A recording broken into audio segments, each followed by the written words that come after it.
За ер нь цалин тэтгэвэр тэтгэмж ард түмнийхээ бодлогыг нэмэгдүүлэх ёстой л доо. Тэгээд сая араас дарга жоохон буруу яриад байна. Яг тэгвэл хууль зөрчсөн тодтол эрх тухай хуулийн төсөл орж ирсэн. Энэ бол үндсэн хууль зөрчсөн улсын хурлын бүрэн эрх үндсэн хуулиар олсон эрхийг засгийн газар шилжүүлэх тухай асуудал орж ирсэн. Өмнө нь ийм байсан, ийм жишг байсан гэж байгаа. Санаж байна. Мегомбын холдоо засгийн газрын үед хадгалсан зээлийн оршоонд санхүүжүүлэх ёстой мөнгөний үлдэгдлийг их усэр нь байгаа нөхцөлд нь санхүүжүүлэх эрхийг нэг удаа улсын хурл олгосон.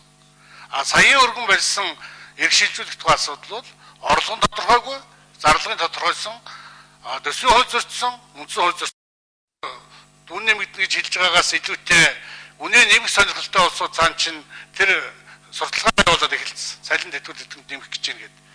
Тэгээ хөдөө явж байгаа ярьж илээ шүү дээ. Тэтгэвэр нэмэхээр худалдаачдаг бааны үн мал буураад байна өмнө. Аханд тэтгэврээ нэмээгүй байхад Оросын хоёр том шуудатайгаар авдаг гэсэн тэтгэврийн мөнгөөрөө тэтгэврийн хэмжээ нэмэгдсэн чи одоо бүтэн засыг л авдаг тийм л өртгөн төрөөд байна гэж хэлж байгаа.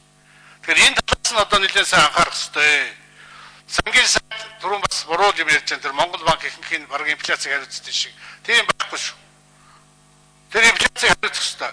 Энэ тодтолыг хэлцхийн явцад бид банк орон дээр энэ асуудлаа нэлээд хатуу ярьж энэ үнийн өсөлтөд болж би цалин тэтгэвэр тэтгэмжийг нэмэгдүүлсэнтэй холбоотой гарах үнийн өсөлтийн асуудлыг засгийн газар тухайлбал сангийн сайд Монгол банктай хамтарч шийдвэрлэж чадна гэсэн тэр хангалтын үндсэн дээр би энэ асуудлыг цааш нь банк орон дээр бид хэлцэх ёстой гэж бодож байна.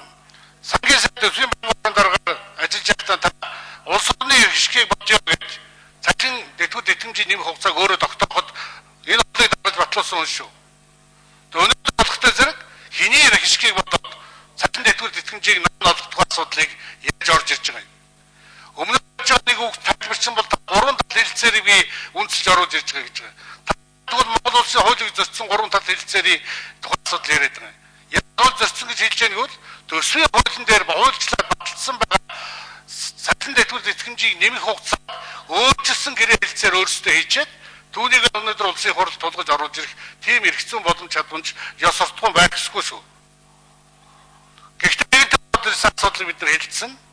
Эцсийн үр дүн нь үнээр хөрөгдөхгүй, инфляц барьж чаддаг, хөрөгдөхгүй гэдэг нь тэтгэвэр тэтгэмж цалингийн өсөлтөөс өнөөдөр зах зээл дээр үнийн хөрөгдлийг гаргахгүй барьж байх энэ хариуцлагыг оруулж ирж байгаа ерөнхий сайд Батболд сангийн сайд засгийн газар бүрэлдэхүүнээрээ хариуцах үүрэгтэй шүү гэдгийг би энэ чуулганы анхны хэлцүүлэг дээр хэлмээр байна. Дахиад хэлэхэд энэ асуудлаа та нар нэлээд бэлтгэлтэй орж ирэх ёстой. Бид нар энэ асуудлаа нэлээд хатуу яриад нэмэгдүүлэхгүй үнийг барьж чадна гэдэг хатуу амлалтаа өгсөн загтал энэ асуудлыг эцсийн хэлцүүлэгт улсын хурлын чуулганд оруулж иж хэлцснэ гэж хэлээ. За баярлалаа.